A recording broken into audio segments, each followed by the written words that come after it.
Hello friends, welcome back to our channel SAP Learning 1.0 friends. In the last video हम लोगों ने सीखा कि SAP में कितने मॉड्यूल्स होते हैं, उन सभी मॉड्यूल्स का नाम जाना, SAP का इंट्रोडक्शन जाना, SAP के बारे में जो भी छोटे मोटे बेसिक चीजें थी उन सभी को हम लोगों ने जाना, उनका परिचय लिया। अब आज से मैं अपने वीडियो में हर मॉड्यूल के बारे में आपको विस्तृत रूप से बताने वाला हूँ। तो आज मैं जो शुरू कर रहा हूं वो SAP MM मॉड्यूल है। SAP MM मॉड्यूल से संबंधित मैंने बहुत सारे वीडियो अपने चैनल में डाला हूं, लेकिन वो डायरेक्ट जो था वो ऑपरेशंस था। लेकिन आज जो अभी जो मैंने शुरुआत किया है अपने चैनल पे, बिल्कुल बेसिक से चालू किया है कि आपको कहां से SAP सीखना, अगर आप SAP सीखना चाहते हैं तो आपको कहां से शुरू करना है और क्या क्या सीखना है। इंडस्ट्री में ज्यादातर देखा गया है कि ऑफिस में या इंडस्ट्री में अगर कोई काम करता है तो SAP MM मॉड्यूल में काम करने वाले लोगों के बीच, SAP FI मतलब अकाउंट्स में काम करने वाले लोगों के बीच, SAP के जो PM डिपार्टमेंट में काम करने वाले, प्लांट प्रोडक्शन डिपार्टमेंट में PP मॉड्यूल में काम करने वाले लोगों के बीच में हमेशा एक खींचातानी और हमेशा एक जो है उनके बीच में संघर्ष बना रहता है कि किसको क्या काम करना है। तो यदि आपके मॉड्यूल में आपको पता है कि मेरे मॉड्यूल में यही काम करना है, तो आपको ये चीज हमेशा कॉन्सेप्ट क्लियर रहेगा और आप सामने वाले को बता सकते हैं कि भाई मैं MM मॉड्यूल का हूं तो मुझे इतना ही काम करना है। वैसे जब आपका यूजर आईडी क्रिएट होता है, यदि आप MM मॉड्यूल में काम करने के लिए आपका यूजर आईडी क्रिएट होता है तो बाकी जो आईडी है, बाकी जो मॉड्यूल है उनके ऑथराइजेशन आपको नहीं मिलता है। तो वैसे भी आपके आईडी पे ऑथराइजेशन नहीं रहता तो आप नहीं कर पाएंगे। लेकिन कई बार ऐसा भी देखा गया है इंडस्ट्री में कि एक आप MM मॉड्यूल में काम करने वाले यूजर के आईडी पे भी कई का 1 2 3 4 जो है आपको PM मॉड्यूल के और PP मॉड्यूल के या फाइनेंशियल अकाउंट FI के जो मॉड्यूल के जो टी कोड्स हैं उनके ऑथराइजेशन दिए रहते हैं। तो आप उसको भी कई बार प्रैक्टिस में लेकर उसको करते हैं और बाद में यह समझ में आता है कि भाई MM मॉड्यूल में तो आप हैं लेकिन आपको वह काम भी करना होता है। तो इस तरह के प्रॉब्लम आते रहते हैं। तो आज मैं आपको MM मॉड्यूल में बता देता हूं कि MM मॉड्यूल में आपको क्या क्या काम करना होता है, किन किन टी कोड्स पे काम करना होता है। टी कोड्स क्या है? टी कोड होता है एक आपको ट्रांजैक्शन कोड होता है, जिसको ट्रांजैक्शन कोड टाइप करने पे आपको एक विंडो खुलता है। ट्रांजैक्शन कौन सा ट्रांजैक्शन आप करने वाले हैं उस ट्रांजैक्शन का एक विंडो खुलता है और उस विंडो में एक टेबल खुलता है, उस टेबल में आपको डाटा फीड करना होता है। तो MM मॉड्यूल में कोटेशन, रेट कंपैरिजन और परचेज ऑर्डर क्रिएशन और उसके बाद परचेज ऑर्डर क्रिएशन के बाद होता है इनवॉइस वेरिफिकेशन, गुड्स रिसीव और गुड्स इशू। ये ट्रांजैक्शन आपके MM मॉड्यूल के अंतर्गत आता है। इसके अलावा आपको रिकंसिलिएशन वगैरह वो बहुत कुछ होता है, ये ऑपरेशंस के अंदर में है। इसी प्रकार से आपको अगर सॉफ्टवेयर फील्ड में जाना है, MM मॉड्यूल के अगर सॉफ्टवेयर पे करना है तो आपको क्या क्या जानना है मैं आपको बताता हूँ। यदि आप SAP के सॉफ्टवेयर डेवलपमेंट फील्ड में काम करना चाहते हैं तो MM मॉड्यूल सर्टिफिकेशन के में आपको किन किन चीज़ों को पढ़ना होता है वो भी जान लीजिए। ERP package, introduction to SAP, function of objective of MM, ये इसके इंट्रोडक्शन है। SAP real time project structure business process, SAP R/3 architecture, SAP navigation, organisational structure and enterprise in the SAP। ये इंट्रोडक्शन हो गया। अब आप enterprise structure में क्या क्या सीखेंगे? इसमें सीखेंगे डिफाइन कंपनी कैसे बनाते हैं, define of company, define company code, define control area, defined plan, define storage location यानी कि स्टोर बनाना, define purchase organisation, define purchase group. ये हो गया आपके इंटरप्राइज स्ट्रक्चर में। ठीक है। उसके बाद असाइनमेंट, आप assignment of company code to company, assignment to the plant code, assignment purchasing organisation to company code, assigning purchasing organisation to plant, assigning standard purchasing organisation to plant, master data for material and vendor. उसके बाद आप material बनाना सीखेंगे, material code creation करना सीखेंगे। अगर आप software field में जाते हैं तो material type, defining industry sector, defining MRP control, define schedule margin key, define number range, define display of material, material plant parameters, material valuation, valuation classes, external material views, schedule material report, material master, vendor master create करना यानी कि vendor का ledger create करना, vendor का account group create करना, number range, creation of vendors, change vendor के details में कुछ चेंज करना है, मास्टर डाटा में कुछ चेंज करना है, वेंडर को कैसे ब्लॉक करना है, मान लीजिए एक ही वेंडर का दो आईडी क्रिएट कर गया हो गया तो उसको कैसे ब्लॉक करना है, vendor report, MRP, material requirement planning, creation of Bob का मतलब होता है अगर आपको कोई मटेरियल प्रोडक्शन के लिए अगर आप कोई आइटम कोड क्रिएशन करते हैं तो उस प्रोडक्शन करने के लिए मटेरियल का जो भी इंग्रेडिएंट्स लगने वाला है, रॉ मटेरियल लगने वाला है, कितना परसेंटेज लाकर बनेगा। जैसे उदाहरण के लिए आपने डीबीएम का प्रोडक्शन करना है तो डीबीएम प्रोडक्शन के लिए 10 mm एग्रीगेट कितना परसेंटेज लगेगा, 20 mm कितना परसेंटेज लगेगा, 40 कितना लगेगा, बिटुमिन कितना लगेगा, एफओ कितना लगेगा, इसका जो परसेंटेज और रेशियो जो क्रिएशन होता है उसके साथ जो लिंक होता है आइटम के साथ उसको बॉम कहते हैं। ठीक है, planning, execution of planning, planning based on planning order, ये सभी, फिर परचेजिंग, ये जो आपको मैं डिस्प्ले पे दिखा रहा हूँ ये सभी आपको सॉफ्टवेयर फील्ड में अगर जाना चाहते हैं तो ये सभी आपको सीखना होगा। यदि आप सॉफ्टवेयर फील्ड में नहीं जाना चाहते हैं और आप एज ए इंडस्ट्री में, आपको जैसा कि मैंने पहले ही बताया था कि आजकल किसी भी इंडस्ट्री में आपको काम करना है तो वह इंडस्ट्री कंप्लीटली सैप सॉफ्टवेयर पे काम कर रही है। यानी कि यदि आप एक मैकेनिकल इंजीनियर के पोस्ट पे जाते हैं या आप एक स्टोर कीपर के पोस्ट पे जाते हैं या as a accounts, as a HR किसी भी पोस्ट पे जाते हैं, क्यूएस के पोस्ट पे जाते हैं, क्यूसी के पोस्ट पे जाते हैं, तो आपको अपना जो काम है ना वो सब का सब काम आपको एसएपी में करना होगा। तो एसएपी में काम करने के लिए आपको उस फील्ड में जो भी काम है वो एसएपी में करना होगा। तो आपको इसको कहते हैं ऑपरेशंस, यानी उस ऑपरेशंस को करने के लिए सैप में कुछ टी कोड्स होते हैं, उन टी कोड्स का इस्तेमाल करके और उस तरीके का इस्तेमाल करके आप एज ए ऑपरेशंस आप काम कर सकते हैं। तो मैंने आपको डिस्प्ले पे दिखा दिया है कि एज ए सॉफ्टवेयर आपको क्या क्या चीज़ सीखना पड़ेगा एमएम मॉड्यूल के अंतर्गत और एज ए ऑपरेटर आपको क्या क्या सीखना पड़ेगा। तो यदि आपको कुछ इसके बारे में और डिटेल्स चाहिए तो मैं ये जो आपको डिस्प्ले पे दिखा रहा हूँ इसका पीडीएफ कॉपी मैं इस वीडियो के डिस्क्रिप्शन में डाल दूंगा, आप वहाँ से भी आप समझ सकते हैं कि आपको क्या सीखना है। तो अब आपके मन में ये जो सवाल कन्फ्यूजन था वो दूर हो गया होगा। यदि आपको दूसरे डिपार्टमेंट का आदमी अगर एक एमएम मॉड्यूल के आदमी को कहेगा कि भाई तुम जीएल अकाउंट डिटेल्स दो, एक ये लेजर बुक करो, आप एक माइरो करो, मतलब कोई बिल से संबंधित कुछ भी काम कराएगा, तो अब आप बता सकते हैं कि भाई मेरा काम कोटेशन क्रिएशन में है, प्राइस कंपेरिजन है, परचेज ऑर्डर क्रिएशन है, गुड्स रिसिप्ट है और गुड्स इशू है। इतना ही एमएम मॉड्यूल के अंदर में आता है और इतना ही मैं काम करूंगा। तो ये जो खींचातानी होता है अलग अलग डिपार्टमेंट में ये दूर हो जाएगा। तो चलिए हम आगे और जानते हैं। तो आपने जाना कि एमएम के सॉफ्टवेयर मॉड्यूल में आपको क्या क्या सीखना है और अगर सॉफ्टवेयर फील्ड में जाना चाहते हैं, अगर आप किसी इंडस्ट्री में एमएम मॉड्यूल में एज ए ऑपरेटर काम करना चाहते हैं तो आपको एमएम मॉड्यूल में क्या क्या करना है। जब हम कोटेशन की बात करते हैं तो इसके लिए टी कोड अलग आता है। जब हम रेट कंपेरिजन की बात करते हैं तो इसके लिए टी कोड अलग आता है। जब हम परचेज ऑर्डर क्रिएशन की बात करते हैं तो इसके लिए टी कोड अलग आता है। सेम वैसे ही इनवॉइस वेरिफिकेशन और आपकी गुड्स रिसिप्ट का टी कोड अलग आता है और गुड्स इशू का टी कोड अलग होता है। इन सभी के लिए ट्रांजैक्शन कोड अलग अलग होते हैं। तो चलिए मैं आपको इस डिस्प्ले पे, आपको स्क्रीन पे इन सभी का टी कोड आपको मैं बारी बारी दिखा देता हूं, फिर आपको सभी टी कोड के मतलब आपको समझाऊंगा कैसे इसका इस्तेमाल करना है। ये आपको मैं स्टेप बाय स्टेप सिखाता हूं। तो हम टी कोड को अच्छे से समझेंगे इस वीडियो में। तो टी कोड समझने से पहले कुछ टर्म्स हैं, जैसे कि आपको मैंने पहले बताया था कि सैप के एमएम मॉड्यूल में हम आरएफक्यू यानी कि requisition for quotation, purchase order, goods received, goods issue वगैरह हम काम करते हैं।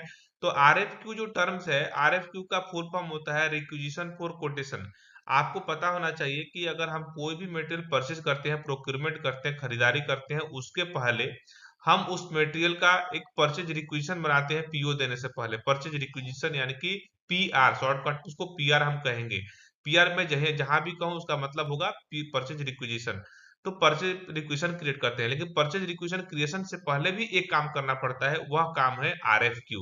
आरएफक्यू का मतलब होता है अलग अलग 2 3 या 4 वेंडर से हम कोटेशंस लेते हैं, मटेरियल का रेट लेते हैं, रेट को हम कंपेरिजन करते हैं, जिसका लोवेस्ट रेट होता है उसको हम उसका हम परचेज रिक्विजिशन बनाते हैं। उस परचेज रिक्विजिशन को अपने हायर अथॉरिटी के पास रिलीज के लिए यानी कि अप्रूवल के लिए भेजते हैं, और जब वह परचेज रिक्विजिशन अप्रूव्ड हो जाता है तो उस परचेज रिक्विजिशन के बेस पे उसके अगेंस्ट हम परचेज ऑर्डर क्रिएट करते हैं। ये सिंपल फंडा है।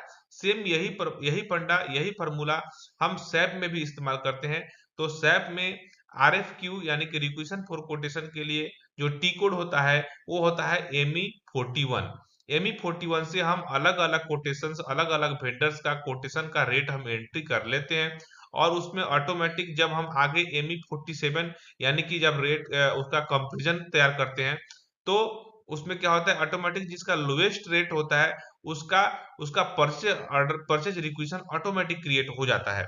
और जब परचेज रिक्विजिशन ऑटोमेटिक क्रिएट हो जाता है तो उस परचेज रिक्विजिशन को हम क्या करते हैं, अपने हायर अथॉरिटी के पास रिलीज के लिए भेजते हैं, जिसका ऑथराइजेशन उसमें रहता है, रिलीज का ऑप्शन आता है, उसके पास भेजते हैं रिलीज के लिए।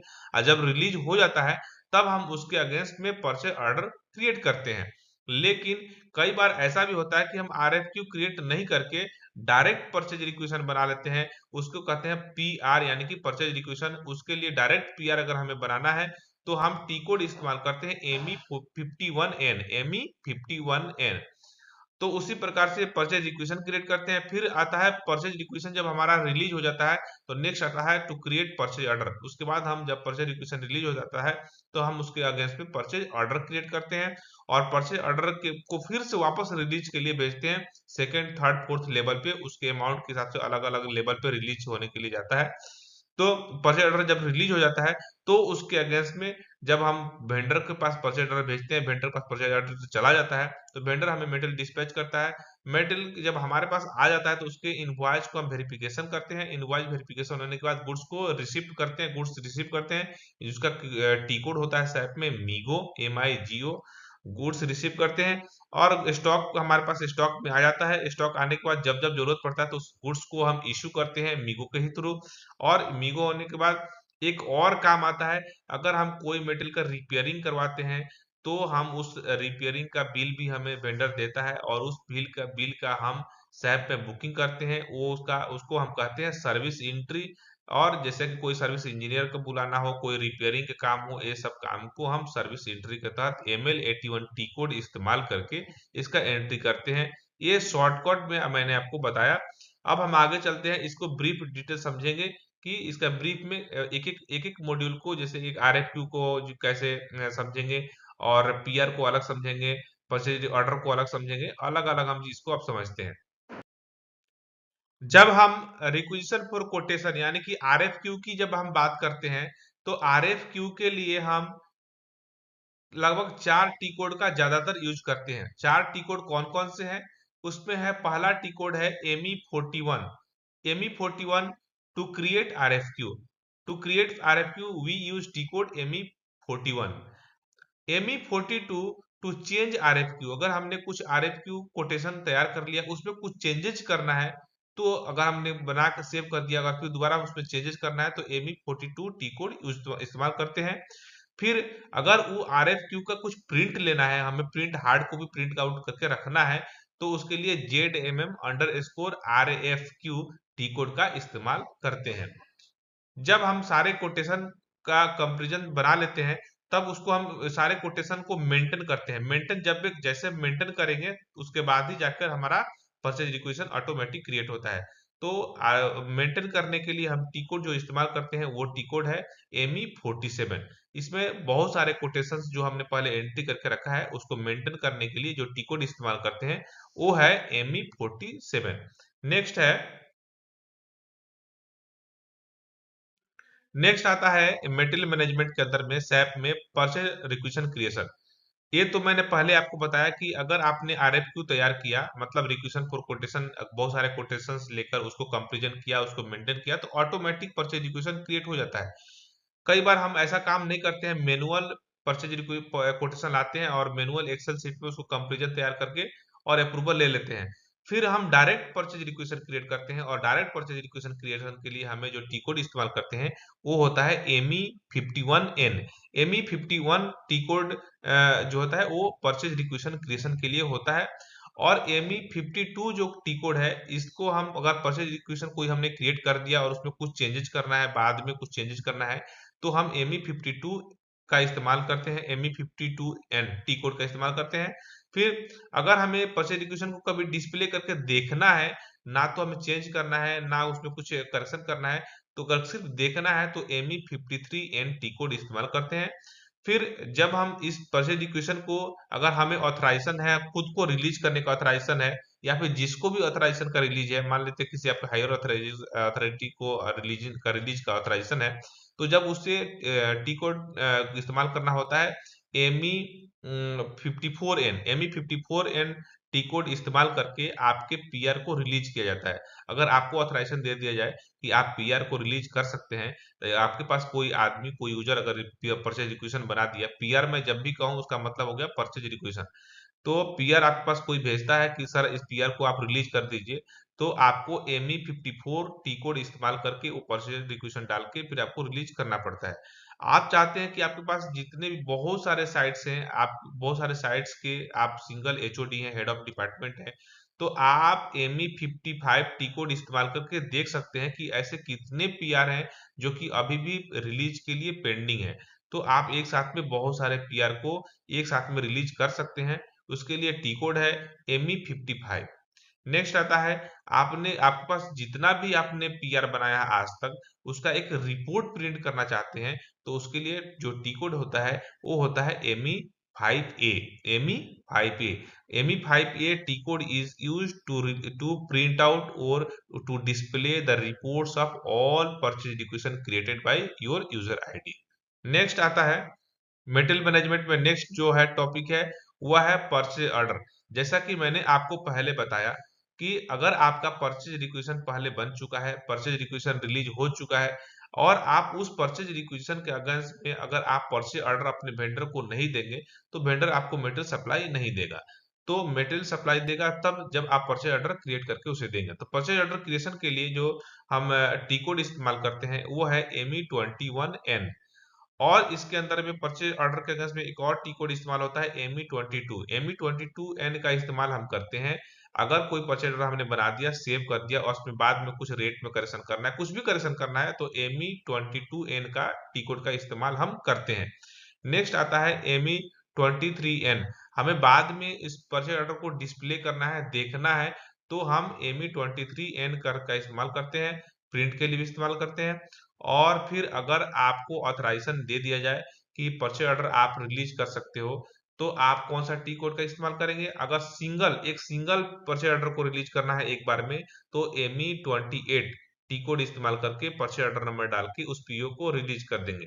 रिलीज क्यों करते हैं? कि जब तक आपको परचेज ऑर्डर रिलीज नहीं होता है, आप परचेज ऑर्डर के अगेंस्ट में कुछ आगे गुड्स रिसीव नहीं कर सकते हैं। तो ये होगा सिंगल पीओ रिलीज करने के लिए जो टी कोड इस्तेमाल करते हैं वो होता है एमई 28। और आपके प्रोजेक्ट में जितने भी प्रोजेक्ट आपके अंडर में आते हैं, उन सभी परचेज ऑर्डर को एक साथ में अगर रिलीज करना चाहते हैं, तो उसके लिए टी कोड आता है एमई 21N। और एक साथ में बहुत सारे परचेज ऑर्डर को आप क्या कर सकते हैं, रिलीज कर सकते हैं। तो ये मैंने आप लोगों ने सैप में बहुत कुछ सीखा है। अगले वीडियो में मैं आपको गुड्स रिसीप्ट, गुड्स इशू के टी कोड के बारे में ऐसे ही बताऊंगा, और आपको बताऊंगा प्रैक्टिकल करके जितने भी टी कोड मैंने आपको अभी तक वीडियो में बताया, उन सभी टी कोड्स का बारी बारी से एक एक करके प्रैक्टिकल लाइव आपको प्रोजेक्ट करके दिखाऊंगा।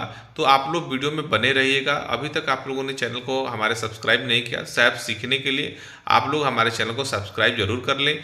और आपके मन में कोई भी डाउट्स आए, कोई भी कन्फ्यूजन आए, तो आप बेझिझक हमारे चैनल पे आप कमेंट कर सकते हैं। आप हिंदी में जानना चाहते हैं तो हिंदी में, इंग्लिश में जानना चाहते हैं तो इंग्लिश में।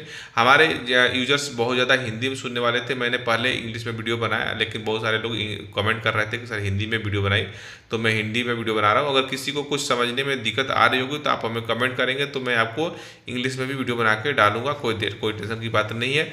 तो अगर आप SAP सीखना चाहते हैं तो आप हमारे चैनल के साथ जुड़ जाइए और चैनल को सब्सक्राइब अवश्य कर लें।